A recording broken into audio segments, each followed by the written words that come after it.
안녕하십니까. 한방이 답이다. 한의사 김남식입니다. 오늘은 디스크와 협착증이라는 주제를 가지고 왔는데요.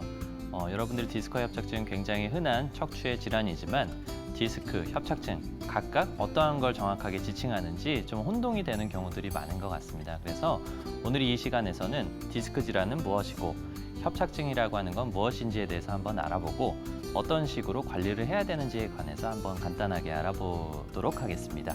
먼저 디스크란 무엇이고 협착증이 무엇인지에 대해서 간단히 설명을 해드리고자 합니다. 디스크라고 하는 것은 이제 척추와 척추 사이에 있는 추간판을 의미를 하는데요. 추간판, 그러니까 척추 사이에 있는 판때기라는 그런 뜻이죠. 그래서 안쪽에는 수액이라는 물질이 있고 바깥쪽에는 섬유륜이라고 해가지고 마치 타이어 같은 물질이 이렇게 둘러싸고 있습니다. 하지만 우리 인간은 계속 서서 생활을 하잖아요. 허리를 많이 쓰게 되면 그 타이어 같은 물질이 점점 퇴화되고 약화되면서 그 안쪽에 있는 수액이라는 물질이 바깥으로 빠져나오게 됩니다. 이것을 추간판 탈출이라고 부르고 추간판 탈출증에 의해서 신경을 압박하면 그냥 흔히들 이제 디스크 질환이지만 디스크라고 표현을 하게 됩니다.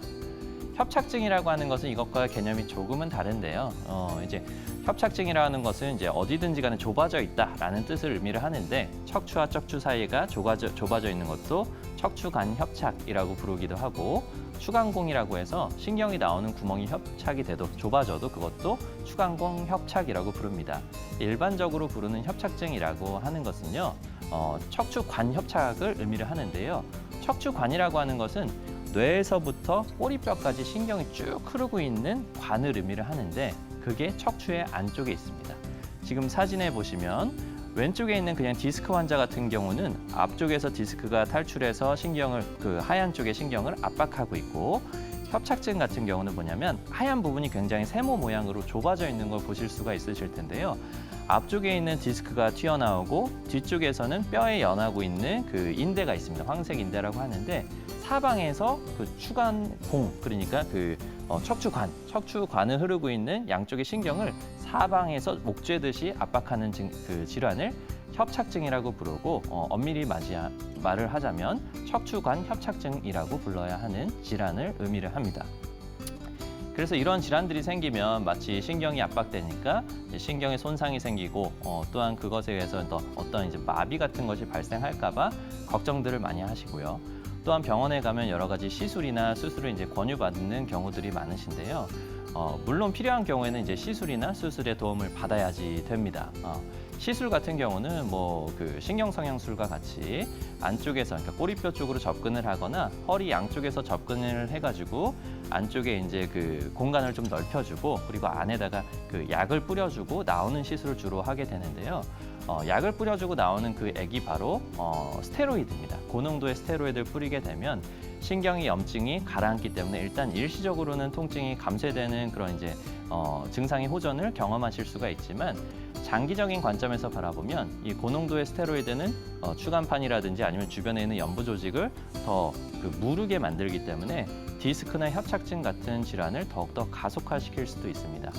또한 그 간 수치나 신장 수치 아니면 당뇨가 있으신 분들은 당뇨 수치가 급격하게 확 올라가게 되거든요. 그래서 전신에 미치는 악영향도 좀 고려해서 시행을 하셔야 되겠고요.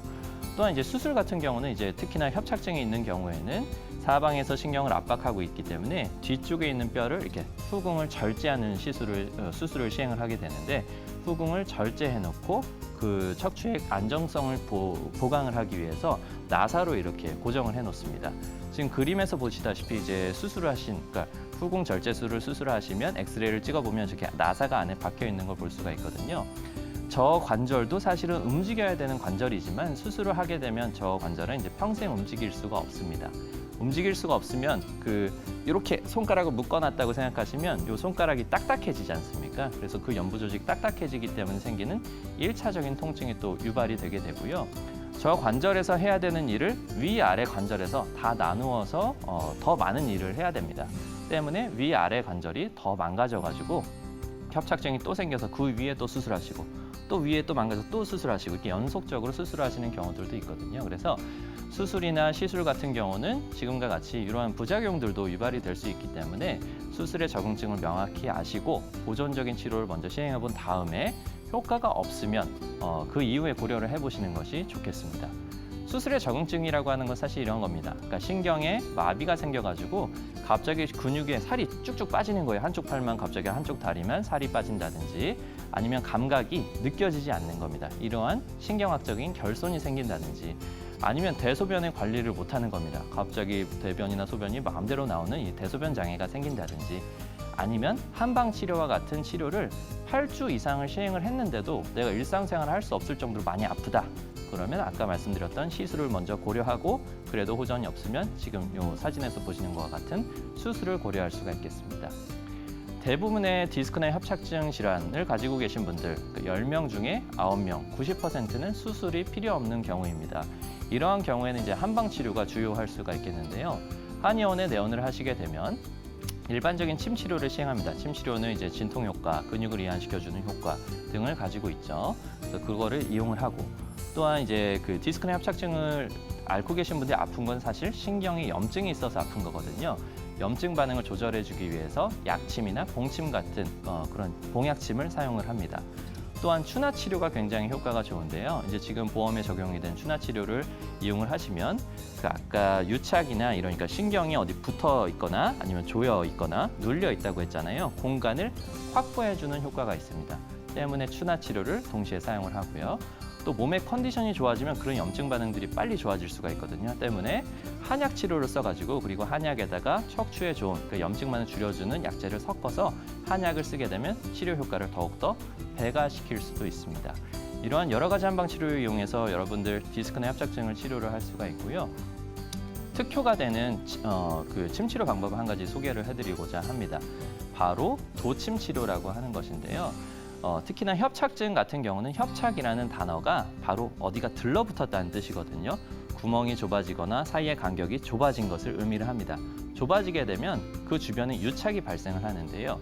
유착이라고 하는 것은 무언가 조직들이 딱딱해지거나 아니면 끈적해지는 것을 의미를 합니다. 그 부분들을 바로 들어가서 박리시켜 줄 수 있는 침이 바로 도침인데요. 일반적인 침은 끝이 얇지만 굉장히 뭉툭합니다. 신경이나 이런 손상을 주지 않기 위해서 뭉툭하게 만들어서 시술을 하지만 도침은 일부러 끝을 날카롭게 만들거든요. 그래서 지금 이렇게 좁아져 있거나 신경이 어디 닿아 있는 부분을 박리시킬 때, 효과적으로 박리시킬 때 쓰는 방법이 바로 도침 치료라고 하겠습니다. 실제로 연구를 해보니까 429명 환자를 대상으로 도침 치료를 해보니까요. 우리 일반적인 그 디스크나 협착증에 활용하는 감압술이나 아니면 뭐 견인술 아니면 그 추체에 들어가는 열로 응고시키는 방법들에 비해서 훨씬 더 우월한 효과를 가진다는 그런 연구 결과도 있습니다. 지금까지 디스크나 협착증이 과연 어떤 질환인지에 대해서 한번 알아보았고 어떤 식으로 관리를 하셔야 되는지 한번 알아보았는데요.